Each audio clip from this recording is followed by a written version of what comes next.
Hi, thank you for joining us. I'm your host, Nada Youssef, and today we're here to talk about measles. In 2018, 372 individual cases of measles were confirmed in 26 states and the District of Columbia. This is the second greatest number of annual cases reported. This year, so far, there's been 6 active outbreaks in 2019, and most are in New York State. Is that correct? That is right. All right. And to bring you expert advice and to answer all your questions about measles today and to take your questions live, Dr. Frank Esper, Pediatric infectious disease specialist here at Cleveland Clinic Children's. Thank you so much for being here today. It's very good to be here. Thanks. Thank you. And during the second half of this podcast, we'll be taking your questions right here live. So please leave any questions you have in the comment section below. And before we begin, please remember this is for informational purposes only, and it's not intended to replace your own physician's advice. So, first of all, it's been all over the news, measles. Can we start by talking about what measles is, how you catch it, symptoms? Yeah. Just overview. You know, measles has been around for a long time, and really, what it is it's a cold virus. All right? It comes from an entire large family of cold viruses. That family includes things like croup, as well as mumps, and other common viruses that we see that come every year. So it comes as a cold virus, and it does things that the same symptoms that cold viruses do. It shows up, it causes cough, and it causes congestion, and it causes a little bit of red eyes, and that's generally how it all begins. The difference, though, is with measles, is that measles, unlike a lot of these other cold viruses where it just stops, with those types of symptoms, measles can then go and cause a lot of other problems. And so, measles is one of the more severe cold viruses, and that's one of the reasons why we took it upon ourselves to really try to stop that back in the 60s with the vaccination program. Sure. Okay, well, the outbreaks are preventable, but they keep happening. Yeah. Why is that? The outbreaks themselves are something that we've actually eradicated outbreaks here we eradicated transmission of in what we call endemic measles, where basically homegrown measles no longer happens here in the United States. And the reason is because since 2000, we were able to eradicate it with a very vigorous vaccination campaign, along with other, pushing other types of ways to prevent viruses spreading. So good hand washing campaign, things like that, good sanitation, etc. And so that since 2000, we stopped, homegrown measles, and then since then we have prevented it. For the last 19 years, we have prevented measles from taking root again here in the United States. But we still see these outbreaks. We see, a dozen outbreaks on one year, 10 outbreaks on another, and in the worst outbreak season, which was in 2016, we had about 20 plus outbreaks. And what we do, what's happening is that we're still getting peppered with measles from outside the United States. And so people who are coming, who are travelers, and as we know, the world is getting smaller, travel is on the rise, and so people from places around the world that have measles still are bringing that measles into the United States. And the vast majority of that does not cause an outbreak. It's only when a person who has measles from outside the United States comes into the United States and is able to transmit that individual or transmit that virus to a person who doesn't have very good immunity to measles, whether that's because they didn't get vaccinated or it's because their immune system was suppressed. And then if that person is surrounded by other individuals who do not have immunity, then you start seeing these larger outbreaks. What the most recent outbreak that we got in New York State is actually from a person who was originally from the United States, but they weren't vaccinated. They went to a country that has an outbreak going on right now in Israel, and then they brought the measles back to their community, and then it spread around their community. So it's not just travelers from outside the United States, it's travelers from inside the United States going to outside the United States and then bringing the measles back. And what's preventing it, though, from taking root, from having persistent measles, is because of the great vaccination campaign that we still maintain here in the United States. Sure. So it seems like when you travel outside the United States, there are some vaccinations that you should probably take care of. Measles should be on that list then? Oh, absolutely. So we have to understand that measles is still all over the world. And there are really big outbreaks that happen every so often in countries. The main ones right now is in Israel, and then there's a big one in Ukraine. A few years ago, it was the Philippines. So it changes. It could be in Asia. It could be South America. You never know. So measles is still out there. But the measles in the United States we don't see. I see. But when or when someone is about to go traveling for an extended period of time, here at the Cleveland Clinic, but a lot of other places, we actually have a whole area of what's called travel medicine, where we prepare you for the types of infections that you might encounter. Okay, so it's not just measles, although that's one of the first things. And the first things we do when we hear that you're about to go abroad is we check to see, did you get the measles vaccine? Do you have any problems? Have you not received it? When was the last time you received it, et cetera? Sure. But also things like malaria, things like Japanese encephalitis, types of prophylaxis to make sure that you don't get infected, typhoid, et cetera, that you don't get infected when you go, and then you don't bring that infection back. Bring it back, right. So before I go on my cruise with my kids, should I come to a primary care physician, to infectious disease specialist? Who do I talk to? Usually you can start with your primary care physician. A lot of times they do then refer you to an infectious disease specialist. Here at the Cleveland Clinic, it's infectious disease, and we have very, very good and very available travel. The main thing, though, is that you have to understand that when you get prepared for traveling abroad, don't do it the day before you leave. Okay. It doesn't help you then. Yeah. You want to talk to your physician a couple of months or at least 4 weeks plus before you travel, because then if you do need vaccines, if you do need prophylaxis, we can get that on board so that you are safe on day one of your trip. All right. And when you start getting vaccinated, is it effective right away? No. It takes a few weeks? It takes a couple of weeks. Okay. It takes at least 2 weeks, preferably 4. Oh, That's wow. why what we try to do is we try to meet these people a couple of months beforehand, Sure. make sure that we get their vaccines. And sometimes it's a vaccine series. If you haven't never seen this vaccine before and you're supposed to get 2 vaccines, we'd like to get both of those vaccines in before you leave, but definitely at least one. Okay, good to know. I'll make my appointment. Okay, so what defines an outbreak? That depends on the germ we're talking about. But in this case, we're just going to focus on measles. Yes. For a measles outbreak, it's 3 cases. That's not a lot, all right, if you think about it. But that's because we're not supposed to see any cases, all right? That's our preference is 0. If we see 3 cases in the same community or the same district within a 1-month period of time, that's how we define that, this person is an outbreak. So a lot of times you can just see 3 cases and it dies there. That's fine. It's still considered an outbreak, but it's not a bad outbreak. Whereas we've seen some outbreaks where it's 75 plus individuals from a community. We saw that back in 2014, where we had a lot of outbreaks within Amish communities and things like that. Then they can actually get pretty big. Okay. So we've talked about some of the symptoms. You said it's kind of like a harsh cold. It's a bad cold at the beginning. Cough, runny nose, red eyes. That's what it starts out with. Then what the hallmark, though, is when you start getting the rash. Yeah. And the rash starts at the head and then just kind of flows down. And it's this bad, lacy, red, raised rash that just kind of starts. It doesn't hurt so much, Itchy. but people feel miserable. Sometimes it's itchy, yeah. Okay. But people just feel miserable because usually they have a high fever, too. Okay. The rash, though, is important because that's when it hallmarks when are you contagious, all right? And it's really, for the most part, centered around that rash. Technically, you are contagious because someone gave it to you when you have the cough and the runny nose and cold stuff. But what we look for when we have to say who got exposed, we look for the people who were exposed 4 days before that rash happened, up to 4 days after the rash happened. Okay. And you have to understand that 4 days before the rash happened, you don't even know you have measles, right? You have cold. Maybe it was a bad flu, but for the most part, you're thinking, oh, this isn't measles. Yeah. And then next thing you know, now you have measles, and you think about all the people that you might have exposed during that time. So that's one of the reasons why measles is so tricky. It's so insidious that it's able to spread so well because you're infectious before you really know you have it. Right. Yeah. So then I will know I have measles once I get the rash. Once you have the rash, that's when a lot of people bring their children or themselves to their physicians, and then it's the physicians that are able to take a look at it. A lot of times, it's just eyeballing it. We can see the rash. We can hear the story. We know we talk about the vaccinations that you did or the exposures that you may have had, Right. and then we could probably piece it together there.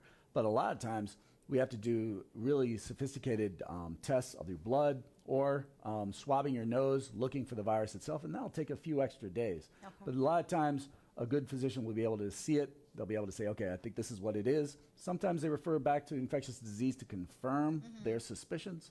But a lot of times it's that rash. When that rash happens is when people start saying, I need to go to the doctor. So then to reiterate, you said you are contagious 4 days before rash and 4 days after. Up to 4 days out. And that's the standard. You know, there's nothing in life's ever so set. I mean, there's some people can transmit a little bit even before that or a little bit after that, especially if you have an immune system that may not be as vigorous because you have medications on board or cancer or chemotherapy. Then their symptoms and their contagiousness can actually be a little more prolonged. Sure. Yeah. And there's a crazy fact that I found online. I'd like to read it here.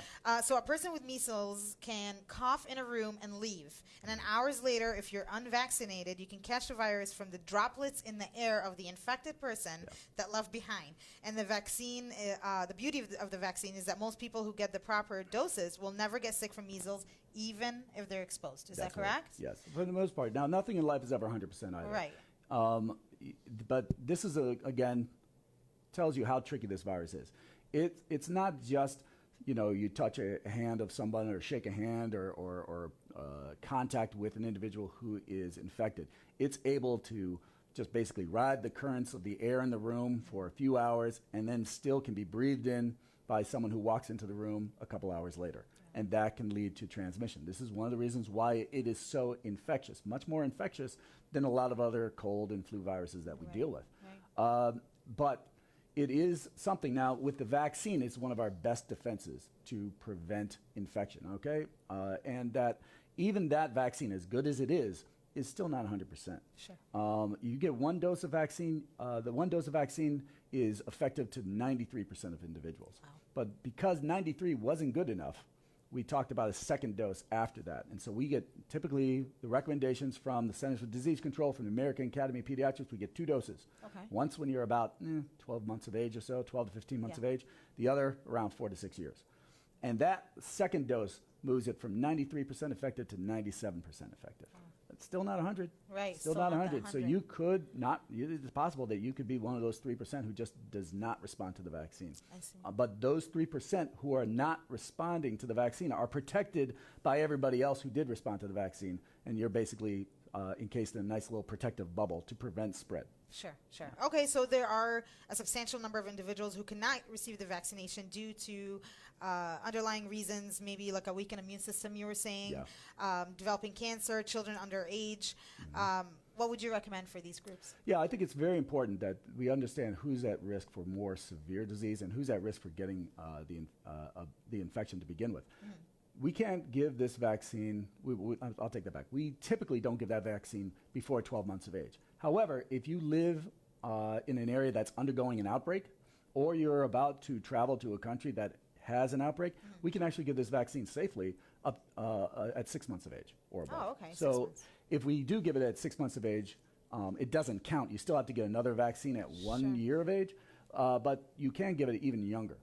The people who are at most risk of really getting bad, severe disease are individuals who are very, very young, under a year of age, very older, adults, basically anyone over 20, which is like, everyone almost. Yeah. I mean, for the most part, it's a bad disease for a lot of people. Sure. And those people who have an immune system that's just a little bit less robust, that just can't fight off a vigorous bad virus like measles because of chemotherapy, because of steroids, or because they were just born with an immune system that's just not reactive as much. Sure. And those individuals can have very severe disease. And when we talk about what's severe for measles, we just talked about how it just starts off as a cough and a cold. Right.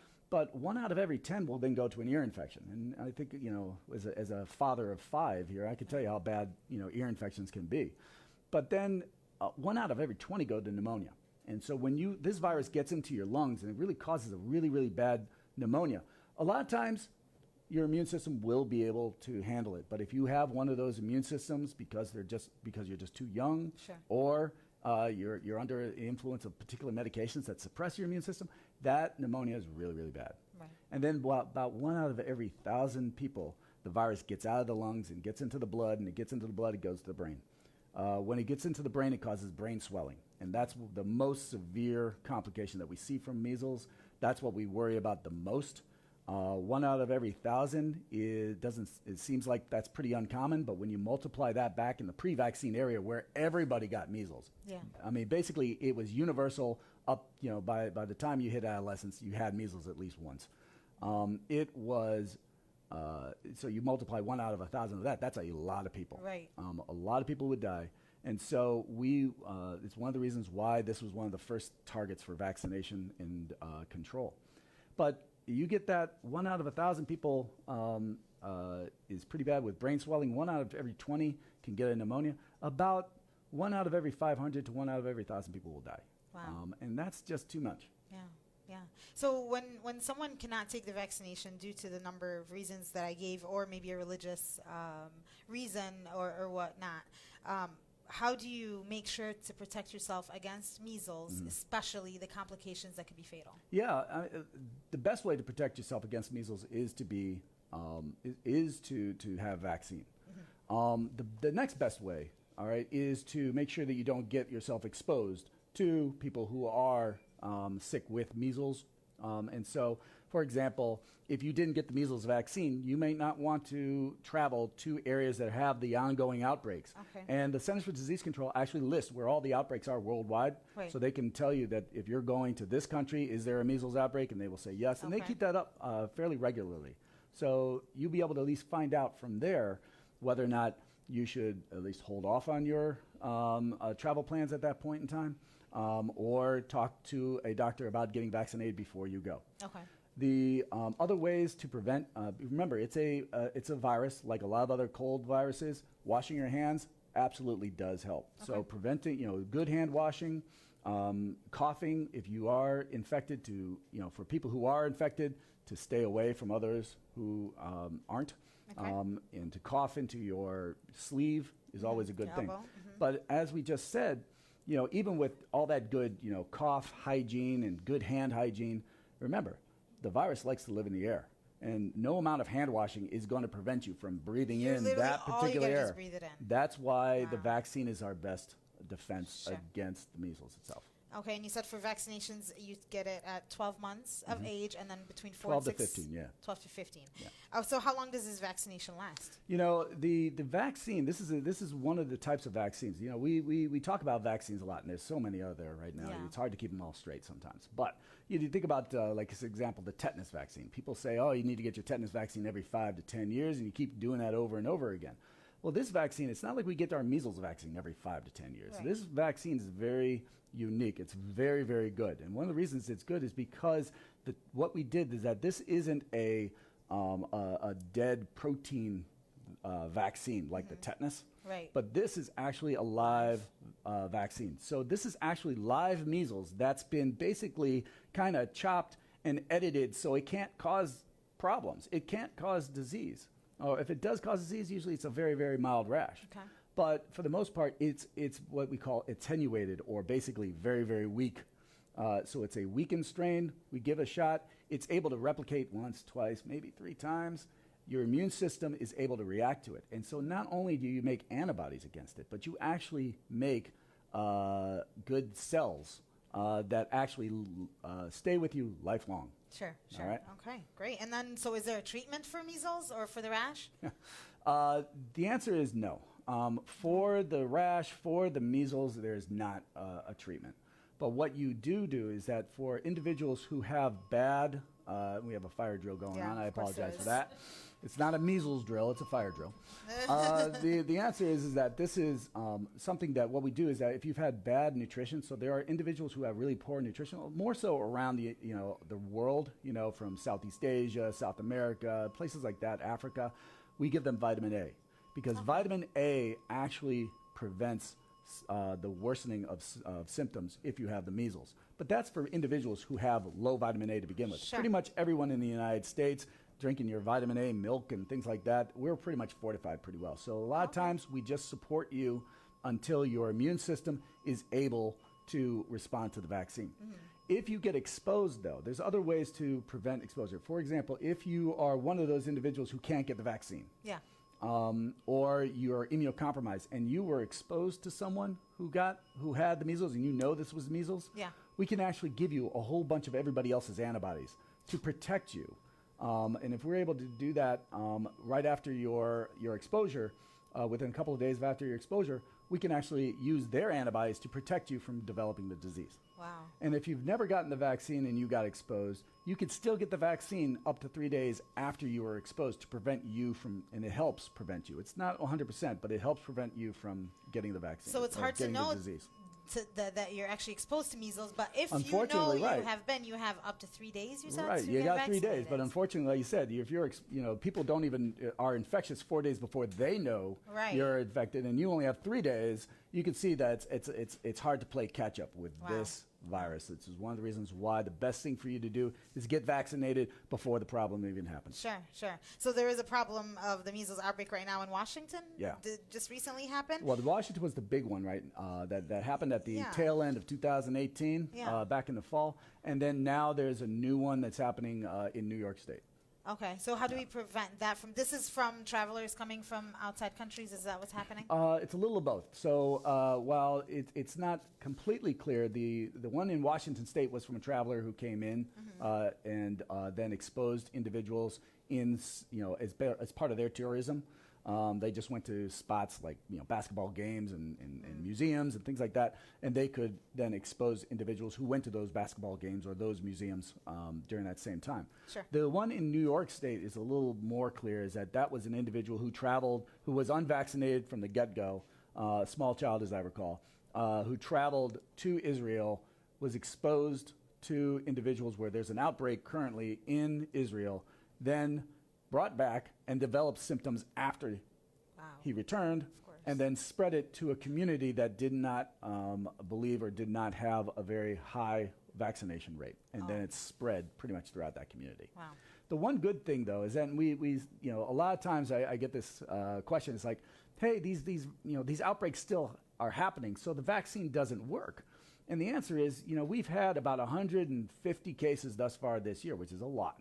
All right. But there's a big difference between the 159 cases that we've had now, because we do have a very good vaccination and everybody is doing their part to be vaccinated, compared to what would be 15,000 or 150,000 if nobody had any vaccination. Right. And then we would basically be skyrocketing with numbers of cases. Wow. So most states are allowing exemptions for religious reasons. 17 states, including Washington and Texas, allow exemptions for both religious and personal or philosophical beliefs, according to the National Conference of State Legislators. Both Washington and Texas have seen measles outbreaks this year. Yeah. So this led the whole state to reconsider the exemptions, the vaccinations. Do you have anything to say about that? I would say this, there is no federal policy on vaccinations at this time. So every state regulates their vaccinations on their own, which unfortunately leads to some differences between states. So the vaccine policy that we have here in Ohio is different than the vaccine policy that we only have 70 miles away in Pennsylvania or 100 miles away in Indiana. Okay. And so that can lead to, unfortunately, people don't necessarily, they come and go through all the states. And so that can lead to one problem. So there's no federal policy, it's a state policy. It's also important to know that every state has a vaccination policy. Every state has a policy, especially for young children, to be vaccinated before they go to school. And the reason is, why is it always talked about with school? It's because that's when you bring a whole bunch of children together. All right, and when you want to bring a whole bunch of children together, we call children viral culture media, by the way. Okay, that's what they do. They just breed. Yes. And as a parent of 5, I know how well these viruses love children, and they bring them back home to me. But so if we vaccinate before they go to school, before they get their big wallop of an exposure, that's how we protect the community. We protect the children, we protect the children's family, and we protect the community at large. Yeah. So every state has that type of vaccine policy. It's also important to know that while there is, I think, 17 or so exemptions right now from every state for religious or philosophical, that's actually on the decline. It was like 19 a few years ago. when California had their big outbreak with Disneyland, the Disneyland measles. Again, what happens? A tourist comes to what? Yeah, Disneyland. That's what a lot of tourists would do. Yeah. All right, but they come from an area that was having an outbreak. They were under-vaccinated, and they were able to spread it to other individuals who did not or had a religious exemption, or it gets spread into those communities. Then even California said, we need to stop this. And so they were one of the first states that are starting to try to pull back on those types of exemptions, and we're actually starting to see some pushback. The key is, though, is in the state legislature. So it's not a federal issue. It's not Congress. Right. It's the state Congress. And that's the people that, if you're talking about who do we talk to in order to ensure good vaccination policy, it's your state legislatures. Okay, great. And I was reading some facts, but before I go, I want to let my viewers know, if you guys have any questions, we can take your questions live right now. Just type them in the comment section below, and we'll ask the question live. So some of the facts that I read, there's been more than 150 measles cases this year in the U.S. Yeah. Is that correct? Up to this in 2019, yeah. Okay, so how do I know if it's an outbreak happening right now? How do I know if it's in Ohio? How do I know if it's in my school? Yeah. How do I get this kind of critical news? Well, that's something that the Center for Disease Control tracks, and your state health department also tracks. Everybody is on notice for measles, but you never know where it's going to happen. Right. There are these small pockets of unvaccinated or undervaccinated across the United States. Sure. We're trying to, educate everybody about the safety of the vaccine, trying to educate everybody about the effectiveness of the vaccine, trying to educate why it's important to be vaccinated and how it helps yourself and everybody else around you. And so that is actually starting, I think, to take hold. Although we do see a slight bump in the number of unvaccinated children across the United States. And so that just means that we have more work to do in order to get this kind of information out. That's kind of why we're here right now. Sure. But what we're trying to do is, encourage everybody to talk to their physicians. It's important to hear these types of information from places like Cleveland Clinic and the Centers for Disease Control, but the person who knows you best, the person who knows your family the best, your child the best, that's your pediatrician, that's your physician. We absolutely encourage you to, for any questions, they have handouts, they have information, they have experience that they can talk to you about this vaccine. Great. Now, I have Janelle that actually submitted a question. She's asking, could I still get measles if I'm fully vaccinated? Mm-hmm. The answer is yes. Nothing in life's ever 100%, Janelle. It is something that is your best chance to prevent yourself from getting measles. And again, remember, it's not just you, it's everybody else around you. A lot of people can get measles, but they don't get sick, but they can still transmit it. And so, when you protect yourself, and I say this a lot about vaccines, you're protecting yourself, you protect your family, you protect your neighbor, you protect your community. This is an all-in type of situation. The more people that we have that are protecting one another, the better your community is to prevent these types of outbreaks from happening. Great. So, and just like you mentioned, measles is still considered, what's the word you called it? It's not eradicated. Oh, it's not eradicated. There's no homegrown measles. So the only virus that we've ever truly eradicated, is smallpox. And that's the one where worldwide we no longer see smallpox. Now we're trying our best to eradicate polio, and that's the next one on the list, that if we can really just get into certain areas that still have some polio, but the vast majority, we don't see polio here in the United States or even on this half of the world anymore, because it's of a great vaccination program. Measles is actually, there is a worldwide push for measles eradication. We've actually, in the last 20 years, seen a substantial decrease in the amount of measles outbreaks throughout the world, and the number of measles cases throughout the world. We used to have millions. All right, back in the 80s, there were millions of measles cases around the world. Now there's only hundreds of thousands. That's still a lot. Right. But only hundreds. I mean, we're down, tenfold. Sure. That's pretty good. All right. So, with measles, with the outbreaks happening right now, I want you to kind of end the Facebook Live with a message to people, to the audience, anybody who has kids, people who are scared to get vaccinated, maybe for religious reasons. But what do you have to say for our audience? I think that what's important is to understand that there's a lot of information out there, and a lot of good information about the vaccine, about how well it works, about how safe it works or how safe it is. We test this vaccine for its safety and its effectiveness every year, making sure that the vaccine matches the strains that are circulating, and it does. Sure. And this is something that, if you have any questions, going to the Centers for Disease Control, they have a fantastic amount of information on there. Going to your physician is also a great source of information. Unfortunately, there's a lot of other information out there that's not as robust.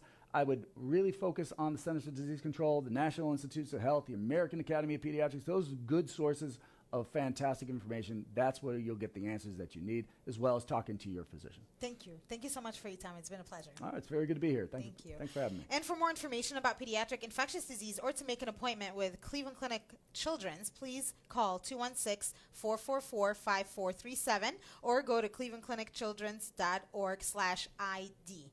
And for more health news and information, make sure you're following us on Facebook, Twitter, Snapchat, and Instagram at Cleveland Clinic, just one word. Thank you. We'll see you again next time.